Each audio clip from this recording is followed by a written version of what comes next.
Welcome to the Qasim Rashid Show, a civil rights lawyer here to expose all forms of injustice with a sprinkling of dad jokes in between. Here's your host, Qasim Rashid. Good morning and peace be upon you this beautiful Sunday, wherever you're tuning in from. My name is Qasim Rashid, and this is the Qasim Rashid Show here on Sirius XM Urban View Channel 126, the most awesome show in the multiverse. As always, you can subscribe on my Substack as well. It's just my name, Qasim Rashid. It's exciting to see the community grow there. We have more than 80,000 subscribers, and we're going to start a subscriber-only chat pretty soon, just so you can connect with like-minded folks. I want to thank you all for your emails, your notes, your texts, your tweets. I'm grateful you all listen to the show. Grateful you share it with family and friends, and grateful when you respond, even if you disagree. That's what keeps the conversation fun and keeps it going. Got a great show lined up this week. We got a lot to cover. There's a lot that's happened since the last week. I want to talk about the nomination of Tim Walz. I want to talk about the racism being directed at Kamala Harris. I want to talk about Imane Khelif, the Algerian woman in the Olympics going for gold. And we're recording this before her gold medal bout, but in my book, she's already a champion. I hope she also wins the gold as well. And I want to talk a little bit more about what's happening in Palestine, because media has largely moved on. And, they're going to argue, well, Joe Biden stepped down and Harris got the nomination and Tim Walz got the nomination, and, really important stuff is happening here. And that's all true. That doesn't change the fact that there's a genocide happening in Gaza, and we need to be aware of what's going on. So we're going to cover that in detail, give you all the updates on what you need to know about just what's happening and what our tax dollars are funding. But I want to start with Tim Walz. And if you listened to last week's show, if you've been listening to any shows over the last couple of months, I've been a huge advocate for Tim Walz for all the reasons. And it looked pretty clear that Harris was going to tap Josh Shapiro out of Pennsylvania. And I, made a pretty compelling case in my book of why I thought that was a bad idea. I'm not going to delve into that now because it's moot. The point doesn't matter anymore. What matters is that she chose Tim Walz of Minnesota. And I think it's important to kind of do a deep dive really quickly into why I think he's so good for this position. He's got an extensive background in public service. He served 24 years in the National Guard as a non-commissioned officer. And I hear MAGA is now claiming that he has stolen valor or that he left his company in Iraq and blah, blah, blah. It's all nonsense, first of all. I can't take seriously people who complain about veterans from MAGAs who worship at the altar of Cadet Bone Spurs.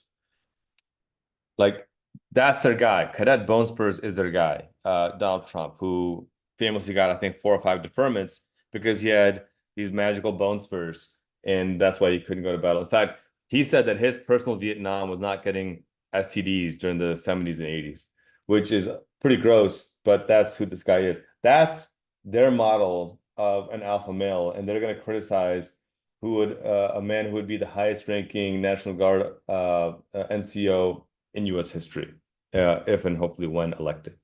So the other thing to think about is when you go in the military, you can retire at 20 years. So if Tim Walz wanted to run away, he would have done so before 20 years. He would have not enlisted in the first place. You don't enlist for 20 years, get retirement, and then serve another 4 years only to run away. That's just not how it works. He was looking for the next phase of his life. And when the opportunity came to run for Congress, he took that opportunity. And the people criticizing him are either ignorant or malicious, but there's not a single shred of decency in them to criticize a man who gave a quarter century as a service member and was discharged honorably. I've got a good friend of mine who is finishing up 20 years in the Army, and he's retiring and he's leaving, and good on him. Like, you've paid your dues, if you want to call it that. You've done everything you were supposed to do. You're being honorably discharged. Good on you. And so that's what's happening here with Tim Walz, and they're trying to swift boat him. And if you're old enough like me, you know what swift boating is. This was the 2004 strategy against John Kerry to accuse him of stolen valor, and it worked back then. And lo and behold, the same guy who was trying to swift boat John Kerry is doing the same thing here. And lo and behold, both funded by billionaire Harlan Crow, sugar daddy for Justice Thomas. So guys, this is not some organic, natural, comment that's happening. This is a very deliberate, malicious strategy targeting Tim Walz. So just be aware of that and don't let it fool you. Next, in regards to serving 24 years, he also worked for 20 years as a public school teacher. And again, teachers, like, God love them, right? I mean, they're God's gift to humanity. He very notably was the high school football coach and won the state championship for Minnesota, which is pretty awesome too. Again, a very down-to-earth person. His financial disclosures were just released, and it's kind of mind-blowing. It's refreshing, but mind-blowing. Tim Walz and his wife do not own a single stock. Not one. There's no financial conflicts there. They don't own any additional real estate property. When he ran for governor and moved to the governor's mansion, they sold their home for like $315,000, which is well under the average home price in America as well. They've got their pension from serving in the military and as teachers, and that's basically it. That's it. I mean, this person is as blue collar as it gets. It's mind-blowing to me, absolutely mind-blowing to me that this is who this person is. It's fantastic. In addition to his time in the National Guard, his time as a public school teacher, he also knows how to win in red districts. He did so for 12 years as a congressman in rural Minnesota, which again is fantastic because it shows he can reach across the aisle and get people to connect with him. He had a great line in his speech the other day where he said that I learned to compromise with people across the aisle without compromising my values.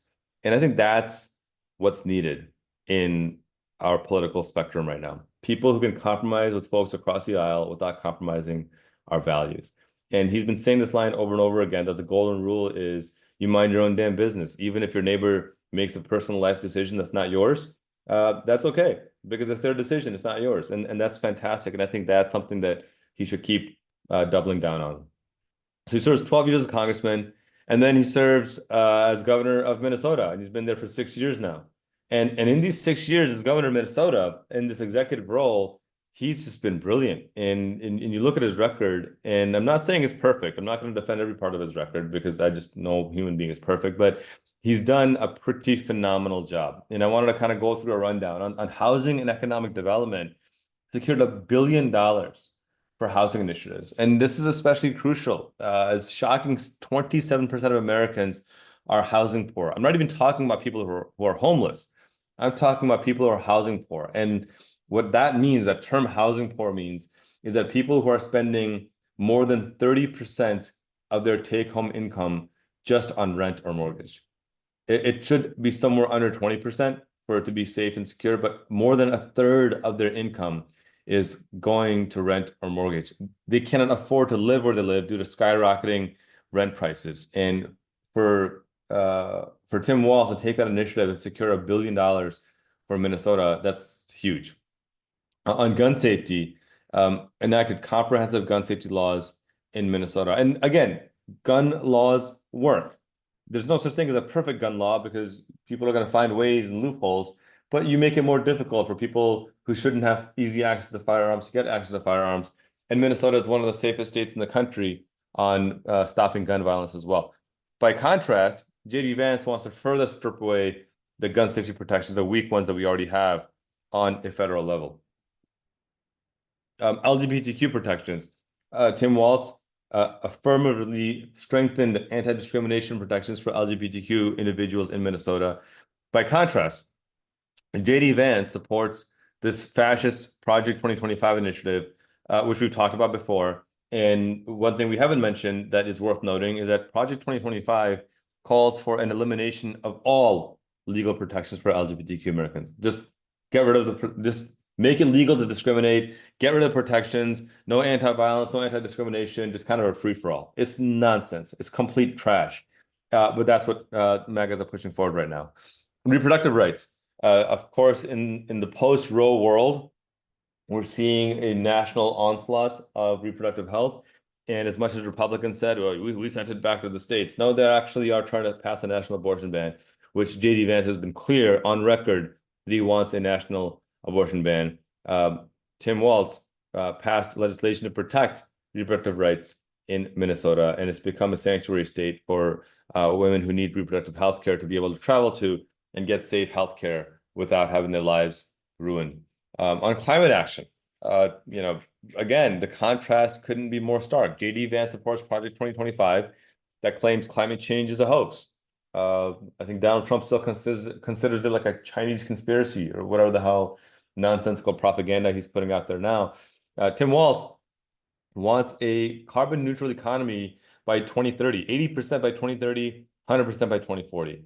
That's brilliant. I mean, during this climate crisis, that is the urgency we need on the federal level if we have any hope of preventing this ongoing and growing climate crisis. Child poverty reduction. This is a subject near and dear to my heart. I used to be a child once. Governor Walz successfully cut child poverty by 1/3 in Minnesota. That's incredible. He did this by instituting universal school meals, and he did so without means testing, meaning that any child can have access to universal school meals so that all children are fed no matter what, no assumptions about whether they have food or don't, but make sure that they're all fed. And there's this iconic photo, if you Google Tim Walz when he signs the letter, the kids are just like embracing him. They're smiling, and then you contrast that to this photo of Sarah Huckabee in Arkansas, where she signs a bill basically mandating child labor. And I call it mandating child labor because children aren't going to really have choice. And so if their parents make them work, it's mandated. And the kids have this look of death on their face. And so you see this contrast. It's fantastic to see what Tim Walz has done in Minnesota. By contrast, J.D. Vance voted to end the child tax credit on the federal level. And that increased childhood poverty by more than 12%, put 3 million more children in poverty because this guy is so cruel and so barbaric and backwards that he wants children to starve. It's disgusting to me. I can't even understand how this guy sleeps at night. On education, remember, Tim Walz, career public school teacher. He's been a champion for public education, public schools his entire life. He signed numerous historic bills into law in Minnesota, bills that decrease the retirement age for teachers with full pension, raise their salaries, increase their collective bargaining rights, reduce classroom sizes. Just brilliant stuff. By contrast, Vance voted against free school lunches and instead supports this private school voucher nonsense instead of properly funding public education. On labor rights, it's no wonder that the labor unions love Walz because he's worked diligently to enhance labor protections. He supports the PRO Act, which is a critical piece of legislation that allows workers to better unionize and collectively bargain against corporations. Vance opposes the PRO Act.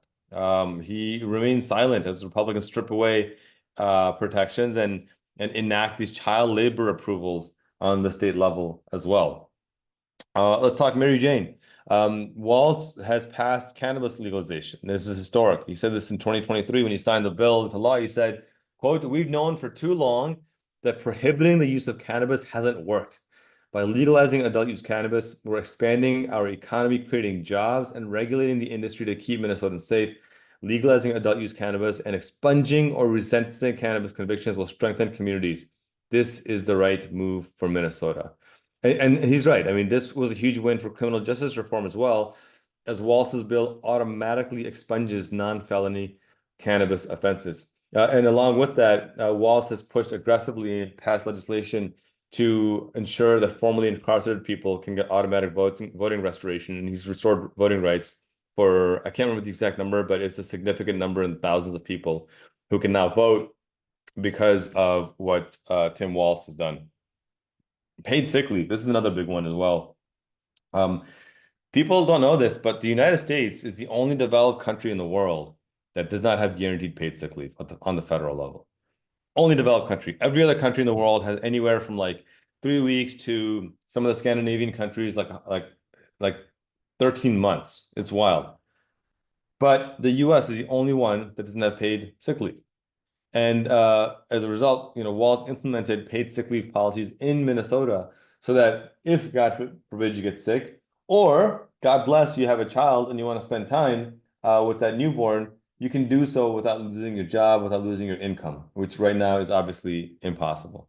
JD Vance, unsurprisingly, supports the GOP initiatives to prevent paid leave from becoming a thing. And that's what gets me about this guy. He sits there and makes fun of women who don't have children and mocks them.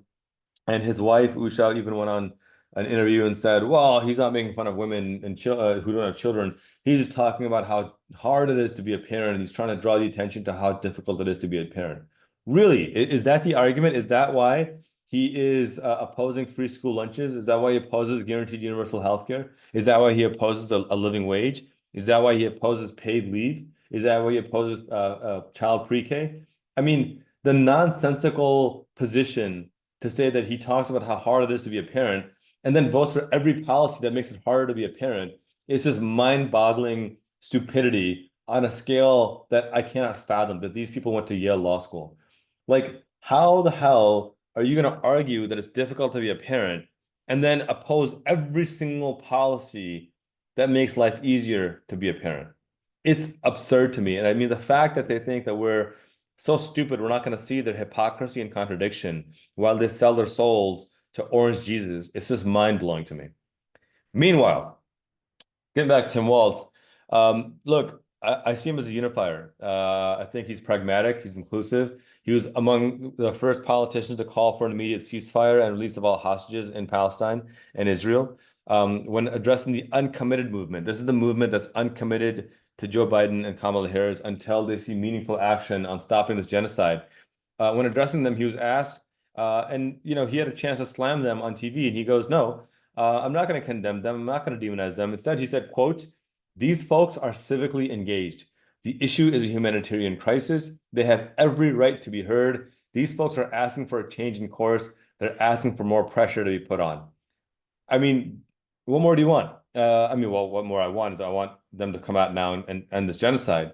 But the point is that he's not shy about this critical issue. He is leaning into it head first. He's seeing the uncommitted movement, and I think that's a critical way to make sure you can win Minnesota, which has a huge Muslim population, win Wisconsin, win Michigan, who has a huge Arab population, all critical states needed to win in November.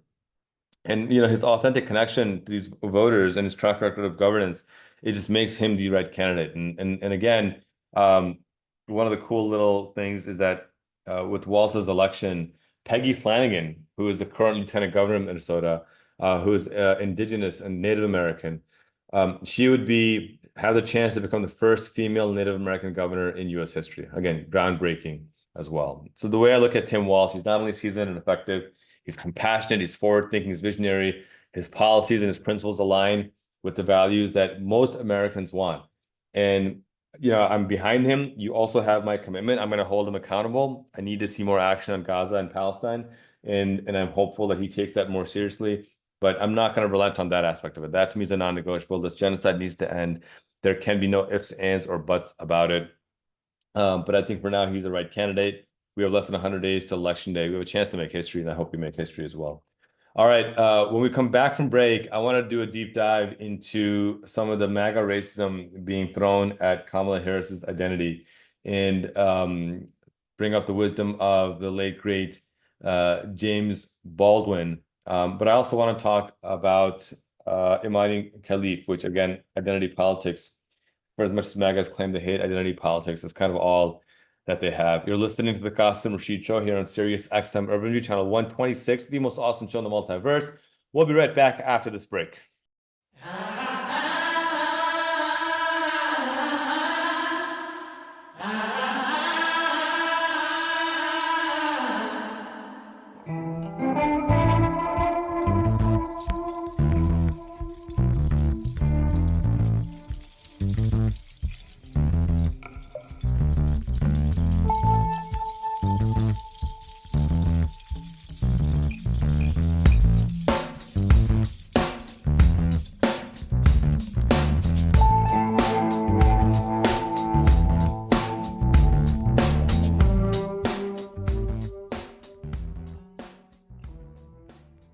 have more in common with a white author than you have with someone who's against all literature.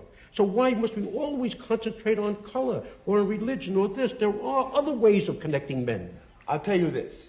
When I left this country in 1948, I left this country for one reason only, one reason. I didn't care where I went. I might have gone to Hong Kong, I might have gone to Timbuktu, I ended up in Paris, on the streets of Paris, with $40 in my pocket on the theory that nothing worse could happen to me there than had already happened to me here. The years I lived in Paris did one thing for me.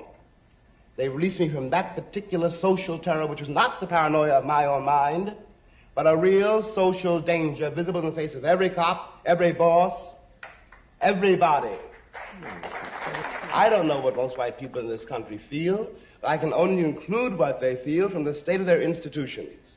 I don't know if white Christians hate Negroes or not, but I know that we have a Christian church which is white and a Christian church which is black. I know, as Malcolm X once put it, that the most segregated hour in American life is high noon on Sunday. That says a great deal for me about a Christian nation. It means that I can't afford to trust most white Christians and certainly cannot trust the Christian church. I don't know whether the labor unions and their bosses really hate me. That doesn't matter, but I know I'm not in their unions. I don't know if the real estate lobby has anything against black people, but I know the real estate lobbies keep me in the ghetto. I don't know if the Board of Education hates black people, but I know the textbooks I give my children to read and the schools that we have to go to. Now, this is the evidence. You want me to make an act of faith, risking myself, my wife, my woman, my sister, my children, on some idealism which you assure me exists in America, which I have never seen. That was the late, great James Baldwin. Welcome back. You're listening to the Qasim Rashid Show here on Sirius XM Urban View, channel 126, the most awesome show in the multiverse. James Baldwin would have turned 100 last week, and that clip is one that I always think about whenever somebody, particularly white folks, ask, why must you always concentrate on color? That's the answer right there, right? I mean, that to me is absolutely the most beautiful answer. And you know, this answer that he gave was posed by a white Yale professor, and it was posed as a kind of a means of a gotcha on the Dick Cavett show. And his response there really kind of exemplifies it. That look, I don't know what you think of black people. It doesn't matter. I can just make my conclusions based on the state of the institutions. And he goes after systemic injustice after systemic injustice. And that's the part that I think I just marveled at the first time I heard this clip. When he goes, he asks and answers his own question. He goes, do the labor unions hate me? I don't know. That doesn't matter. And that part was kind of eye-opening to me, that part that doesn't matter. That rang loudly because it's, as you think about it, he's exactly right. It doesn't matter because at the end of the day, that's not what we need to have the metric on. The metric needs to be on where the rubber meets the road. Are me and my people getting the same basic human dignity? And if we're not, that's what we need to address first and foremost. Collective action speaks louder than individual words. And now that we see these violent attacks on Kamala Harris for identity, is she black? Is she Indian? The spikes in hate crimes, the rise in anti-black violence, particularly from white supremacists. Baldwin's wisdom is more critical than ever. Now, look, I've long said it's up to us to work together on this. Brown, black, Latino, white, indigenous, we need to work together to dismantle these systems of white supremacy that continue to plague our nation. But doing so requires a recognition of these injustices in the first place. And just the refusal to recognize these injustices is part of the problem. And these right-wing attacks on Kamala Harris's identity are not just malicious and racist. They exhibit a right-wing hypocrisy that runs far deeper than any single election or candidate. And if we hope to break this cycle of racism and hypocrisy and, I guess, borderline fascism at this point, we got to understand what we're dealing with. And then we got to call it out. And we got to hold, in my view, legacy media accountable for enabling it as well. A couple of weeks ago, Donald Trump was on the National Association of Black Journalists stage, just reminding everybody how racist he actually is. From his opening questions, journalist Rachel Scott did a phenomenal job.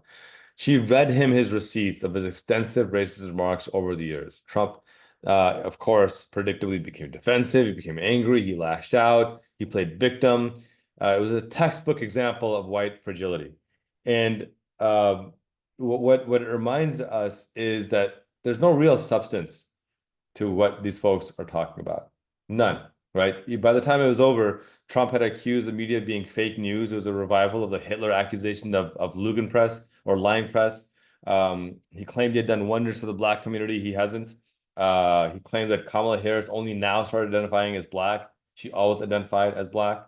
I'm not going to repeat his lie, but it is a lie.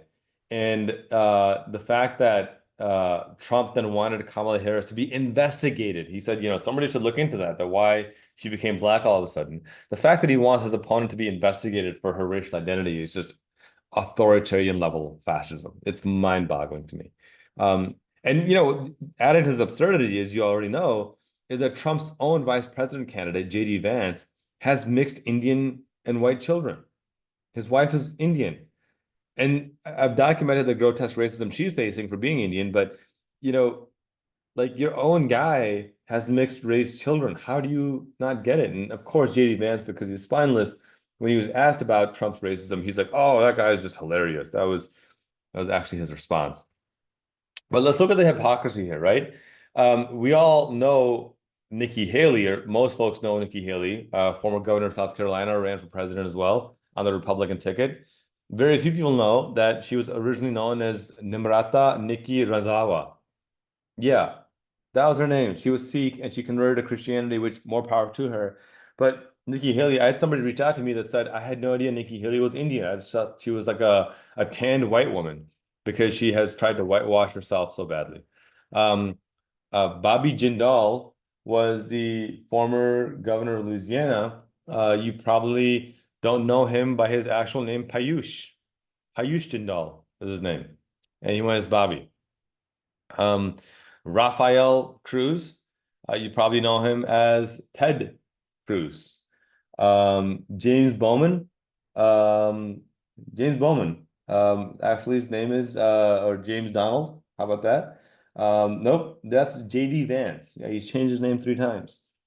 Meanwhile, Barack Obama ran as Barack Obama. Kamala Harris is running as Kamala Harris. And MAGAs have the audacity to accuse Democrats of identity politics. Every MAGA accusation is a confession. And Donald Trump was Donald Trump.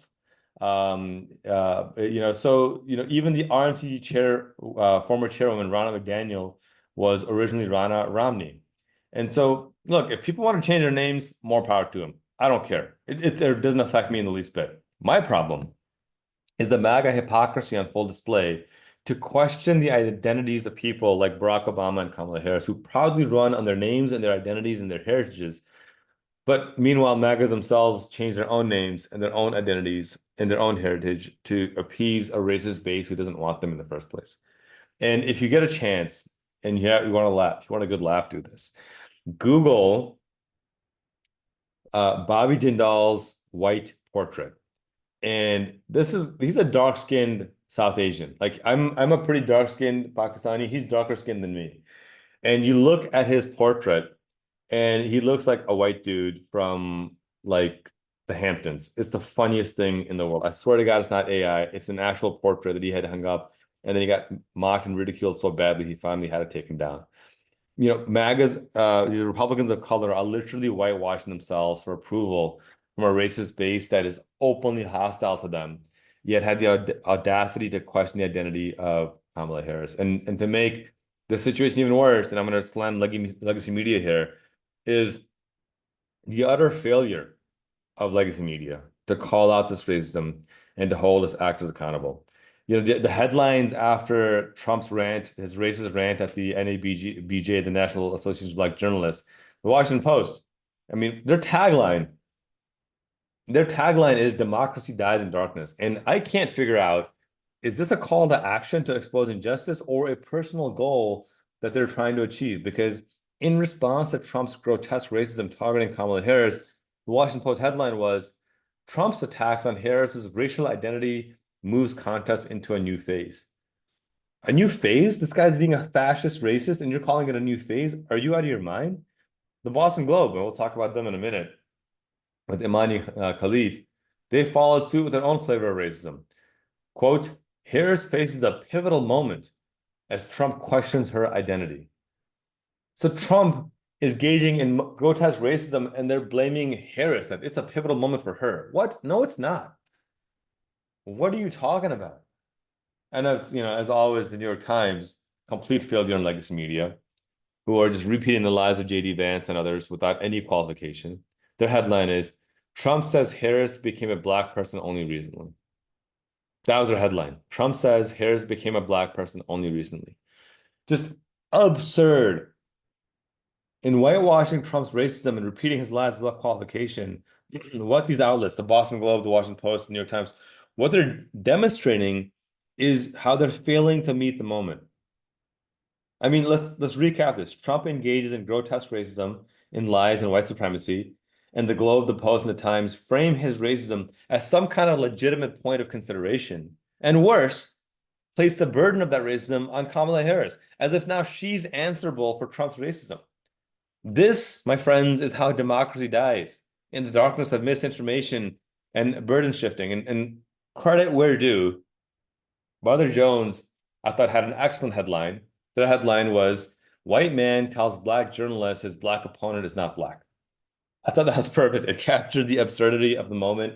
It didn't repeat Trump's lies without qualifying them as absurd. And it let people know that this racism is not acceptable. And the thing is, like, I could have gone on this whole show and talked about, and here's evidence that Kamala Harris is black, and here's evidence that she's black, and here's what she wrote in her yearbook, and blah, blah, blah. And here's why I didn't do it. Because of the late, great Toni Morrison and her wisdom, when she says beautifully, and some of you have heard this quote before. If you haven't, you're in for a treat, because this is just sheer beauty. She says, quote, the function. The very serious function of racism is distraction. It keeps you from doing your work. It keeps you explaining over and over again your reason for being. Somebody says you have no language, and you spend 20 years proving that you do. Somebody says your head isn't shaped properly, so you have scientists working on the fact that it is. Somebody says you have no art, so you dredge that up. Somebody says you have no kingdoms, so you dredge that up. None of this is necessary. There will always be one more thing, end quote. And perhaps it's no surprise, therefore, that MAGA Republicans have banned Toni Morrison's book, Beloved, from bookshelves. This is why I didn't spend any time on the show providing receipts of all the time Kamala Harris is identified as black. That's a distraction. That's a distraction MAGAs want to distract from the real issues that we need to address. Don't fall for it. She's black, she's Indian. There's nothing contradictory about that. Nothing more needs to be said to validate her racial identity. And this is the lesson, that do not let this racism distract us from the real policies at stake. We need to elect people who will expand healthcare, who will protect reproductive health access, not ban it. People who will rein in and out of control MAGA SCOTUS, not enable it.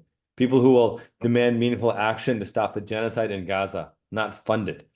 People who will fight for economic and climate justice, not exacerbate wealth and income inequality and climate catastrophe. People who will pass consequential immigration reform, not undermine it. And the list goes on and on. And the thing is, we can hold Kamala Harris accountable to the above, but Trump will actively work to devastate each and every single one of them. MAGAs are playing this identity politics of Kamala Harris to distract us from this debacle of the Project 2025 fascist manifesto, to prevent us from passing any kind of meaningful economic, social, or climate justice. And this is what I'm saying.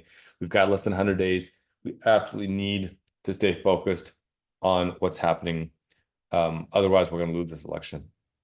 When we come back from break, I want to talk about two issues. One, I want to talk about Algerian Olympian Imane Khelif and the attacks on her for her gender identity, which she is female, but she's being maligned, if that's the right word to use, as being a man or as being transgender, and has led to being devastating. And of course, legacy media is complicit in furthering the misinformation, the lies, and just the overall barbarity of it. So I want to talk about that. And then I want to talk about the update on what's happening in Gaza right now, because legacy media is ignoring it, and the devastation is beyond comprehension. It's really beyond comprehension. I'm talking torture, mass murder, mass rape, mass graves, just horrifying stuff. We'll come back and do a deep dive. You're listening to the Qasim Rashid Show here on Sirius XM Urban View Channel 126. the most awesome show in the multiverse. We'll be right back after this break.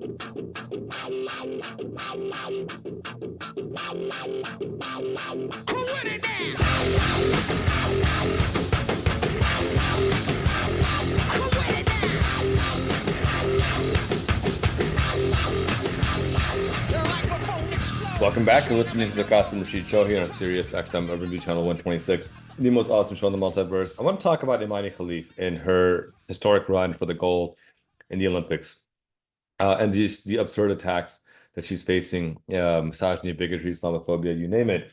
And, I think the biggest irony of her run is that while today she suffers misogyny for not being female enough, she grew up facing opposition that as a girl, boxing was too manly.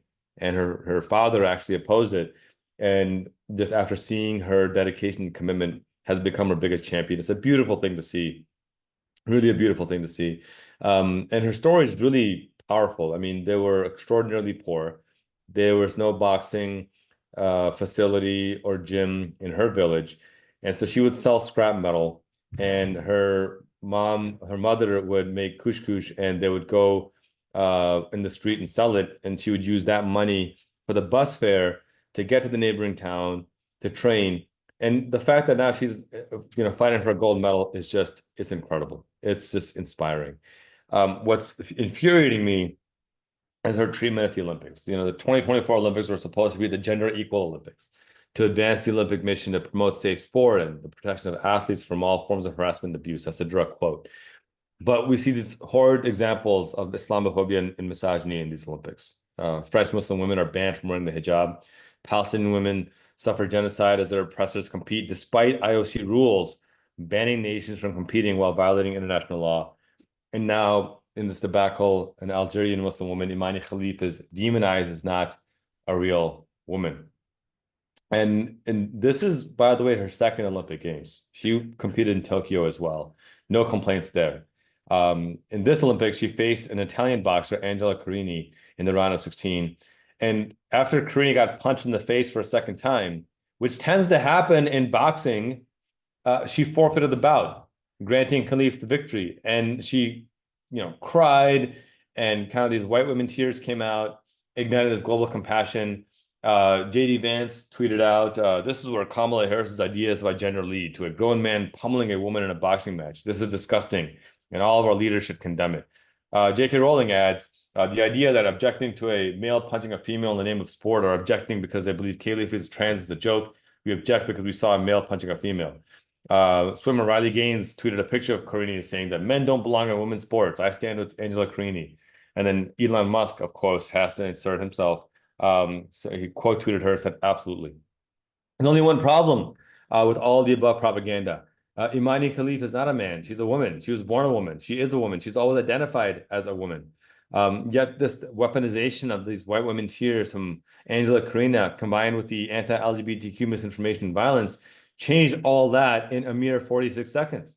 In addition to the above right-wing provocateurs, legacy media added to the misinformation campaign, labeling Khelif a transgender boxer. The Boston Globe literally ran with this headline, "Transgender boxer advances." Complete abdication of their duty. In fact, Angela Carini's tears were so powerful that the International Boxing Association, which is ripe with corruption from Russia, announced that they will award her $50,000, which is the money that she would have won had she won an Olympic gold medal. The IBA president said, quote, "I couldn't look at her tears." This is why I keep bringing up the white women tears thing. By the way, there's some great academic research written on the weaponization of white women tears. You should look it up. But, just because of her crying got her 50 grand. Look, if there's one thing that Olympics have taught us, is that there's no one right body size for any athlete, men or women. There's a viral clip by rugby star Ilona Maher, which she beautifully demonstrates that. Yet this piling on of this Algerian Muslim woman simply because she doesn't look female enough is what it's indicative of what I've long said. Islamophobia is one of the last forms of acceptable bigotry in the world. And Amy Broadhurst, by the way, got to give her credit. She is a fellow world champion female boxer, and she tweeted out, have a lot of people texting me over Imane Khelif. Personally, I don't think she has done anything to cheat. I think it's the way she's born, and that's out of her control. The fact that she's been beaten by 9 females before says it all. One of those 9 females, by the way, is Amy Broadhurst. So my question is really simple. Where is the IOC in the face of the Islamophobia? Their mission is to act against any form of discrimination affecting the Olympic movement. But unfortunately, for Muslim women in the 2024 Olympics, none of these rules seem to apply. And that's devastating for what the mission of the IOC and what the Olympics are supposed to be. Whether it's fresh Muslim women, whether it's Palestinian women, whether it's this Algerian Muslim woman in Imane Khelif, the IOC needs to do better from protecting them from this kind of bigotry and violence. All right. We're down to our last about 8 or 9 minutes, and I want to do a really critical dive into what's happening in Gaza, because its devastation beyond devastation is horrifying. Media has moved on, but what we're seeing is funded by U.S. tax dollars, perpetuated by U.S. arms, and if we don't stay focused on this, we are going to enable these atrocities to get worse and worse and worse. Here are the crucial updates on the U.S.-funded genocide in Palestine that legacy media is refusing to center. Death toll. The death toll is ghastly. And while the Gaza Health Ministry has a number at about 40,000, the Lancet, which is the world's premier academic medical journal, did a more comprehensive analysis to account for people indirectly killed by the siege in Gaza, and they placed that ghastly number at 186,000. They're reporting, I'm quoting them right now, they say, in recent conflicts, such indirect deaths range from 3 to 15 times the number of direct deaths. Applying a conservative estimate of 4 indirect deaths per 1 direct death to the 37,396 deaths reported, it is not implausible to estimate that up to 186,000 or even more deaths could be attributable to the current conflict in Gaza. Horrifying. That is just, I can't fathom. That's nearly 10% of the population of Gaza. If that were to happen here in the US, you're talking about 30 million people being killed. That's how devastating this is. Likewise, the UN estimates that every Gazan has been displaced. They say that around 1.9 million of Gaza's 2.1 million population, 9 out of 10 people are internally displaced, many multiple times. An estimated 43,580 are pregnant women. Think about that. 43,580 are pregnant women. Each evacuation order upends lives, and in no place can survival be guaranteed. It also makes it more difficult for women and girls to access essential services, including the estimated 180 women who give birth every single day. Every day, 180 women are giving birth. And they're giving birth without anesthesia. They are performing C-sections without anesthesia. They are giving birth by the side of the road. It's horrifying. And it's being funded by U.S. tax dollars. And while there's long been a ban on journalism in Gaza, it's getting worse. With the deliberate beheading murder of Palestinian journalist Ismail al-Ghul, the Netanyahu regime has now killed at least 165 journalists. That's more journalists killed than in all other global conflicts combined. Middle East Monitor reports, quote, blast vests bearing the insignia of press protected their bodies. Minutes earlier, they had updated the Al Jazeera newsroom with their location. None of this would save their lives when an Israeli drone strike blasted their car. The explosion blew off al-Ghul's head. An image subsequently shared on social media. Al-Rafi and Khaled Shawa, a boy who happened to be passing by on a bicycle, also died instantly. Unusually, we know that the killing was deliberate because the Israeli Defense Force admitted as much. They're openly killing journalists now, and there's no accountability. And this is just scratching the surface. It gets even worse because these human rights violations are staggering. Health officials in Gaza have now detected polio in the water supplies. This is due to more than a 10% drop in vaccination rates over the last year, and just underscores the severe public health crisis that this is right now. A vicious disease that had all been but eradicated is making a comeback. The World Health Organization reports, quote, now children trapped in Gaza face the same threat of polio and are left with nowhere to turn. Prior to the conflict, vaccination rates coverage was about 99%. Now it's about 86%, which is dangerous as this provides pockets of unvaccinated children where the virus can circulate. And you guys, these are not just statistics. These are countless lives shattered and dreams extinguished. Dreams like the 6-year-old girl Hind Rajab, who the IDF mercilessly murdered by shooting at her car more than 335 times at close range. Or a young man named Muhammad Bar, a sweet soul with Down syndrome, who was brutally killed when the IDF sicked their dogs on him. The dog mauled him to death. And he was a non-verbal person with Down syndrome, hadn't spoken a day in his life. And the first time his family heard him speak was when he screamed in Arabic, my dear, enough, my dear, enough. That's when they heard him scream, when it was out of fear for his life, and he was mauled to death. And they found his body decaying days later because the IDF forced him to leave. And this is what genocide looks like. And adding to this outrage, Biden just came out and said that he realized that Netanyahu has been lying to him about wanting to get the hostages released. He realized that Netanyahu has been lying to him this whole time, and yet he continues to arm him with bombs to bomb Palestinians. And it gets worse. Last week, Israelis violently rioted, demanding the right to rape Palestinian prisoners, and this is not rhetoric. This is the argument that pro-rape Israelis made, even in the Knesset, in the Israeli parliament. It's that because these accused Palestinians might be terrorists, any action against them is justified, including rape. And this is after videos came to light that of a secret torture camp in the desert where Israelis are kidnapping Palestinians without charge, without trial, without conviction, raping them, ripping apart their bowels, ripping apart their intestines. And the video is making its rounds if you really want to see it and bear witness or whatever, but it's not an opinion. It's not an assumption. It's an admission in public, broad daylight, and yet no accountability is being made. And yet it gets worse. This week, the Israeli military delivered the remains of 89 decayed Palestinian corpses without explanation. Authorities have no idea who these people are, how they died, or under what justifiable reasons they were mass murdered. And that's the point. None. There's no justifiable reason because genocide is never justified. But they just dumped these bodies off and said, go figure it out. This is what genocide looks like. The above is a brief nutshell of the ongoing atrocities being inflicted upon Palestinians. It doesn't even cover the dozens of numerous bombings on schools by Israel, on hospitals, on designated safe zones in Gaza. Keep in mind, to anyone saying, well, Hamas should just agree to release the hostages, they have for months. In fact, they agreed to Israel's demands to release all the hostages and commit to an immediate ceasefire. And then after Israel saw they agreed, Israel went back and refused to agree to its own terms. The Times of Israel even reported on this, and the headline is, Israel rejects UN Security Council resolution in support of its own hostage deal offer. And this is where the U.S. needs to step in. They must urgently enforce international human rights law and the U.S. Leahy laws, which, by the way, prohibit U.S. assistance to foreign military units that commit gross human rights abuses.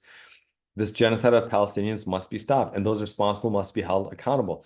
The Harris-Walz ticket has an opportunity to end this current disastrous policy and instead uphold justice, and they just cannot delay or fail on this issue. They cannot fail to stop this genocide. We must stop this genocide, and we must invest in a future committed to justice and inclusion. That's my ask of each of you. Continue to raise your voice to stop this genocide. Continue to raise your voice to ensure a future where every human being is treated with dignity and respect. You have a role to play. Google how to contact my member of Congress, and then contact a member of Congress, whether they're Republican or Democrat, I don't care, or independent. Contact them. Let them know that they need to actively raise their voice to stop this atrocity and support the human rights organizations that are doing the work on the ground as well. Humanity First is one of them. ANERA is another one. There's plenty. But stay informed and stay educated. By working together, we can make a difference, but it's got to be with a sense of urgency. Never again must mean never again. You have my commitment to continue to stay informed. I'm writing about this regularly on my Substack, just Qasim Rashid at substack.com/Qasim Rashid. Just Google my name or go to any of my social media accounts. The link is in the bio. Subscribe there. Whether it's for free or whether it's for the $6 a month, subscribe, because this is how I can continue to do this advocacy and continue to raise these issues to uphold a sense of justice. Oof. All right, my friends, thank you all for tuning in. You know, I appreciate you immensely. Be sure to follow me on social media at Qasim Rashid across all platforms. You have my commitment to continue to advance this show, building on compassion, building on justice, building on accountability for those in power. We've got a solid show lined up for next week as well. Be sure to tune in, same time, same place at 10 a.m. on Sunday on Sirius XM Urban View Channel 126. The most awesome show in the multiverse. My friends, be fierce, lead with compassion and justice, and continue speaking truth to power. Till next week, peace.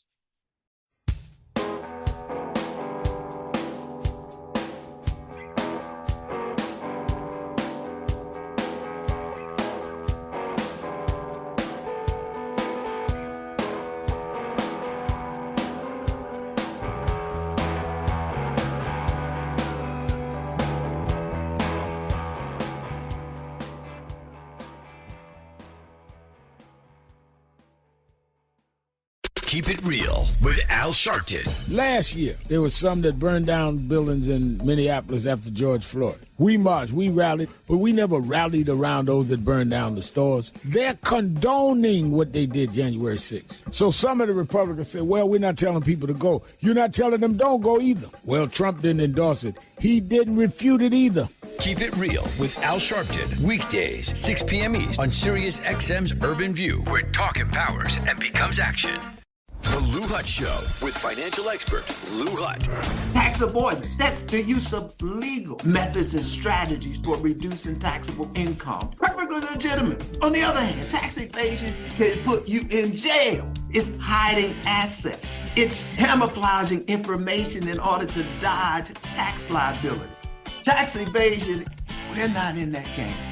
The Lou Hutt Show, Sirius XM's Urban View, where talk empowers and becomes action.